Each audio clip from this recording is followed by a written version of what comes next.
Coach Mack said there was a lot of hurt players in the locker room, and that was a good sign. Do you see a lot of that, a lot of hurt?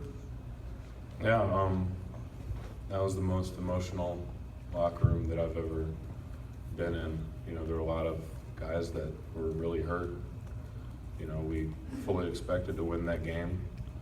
You know, we started fast and, you know, we just came up a little bit short, and yeah, guys were hurt. Guys felt, you know, played our hearts out. We played our hardest. Effort wasn't a problem. You know, we just got beat by a good team, and you know, guys really took it personally. And you know, the thing that I'm really interested to see and excited to see is the way that we're going to respond this week with the way that we practice in a few hours, and then the way that we respond on Saturday. But it's definitely good to see how bad it hurt.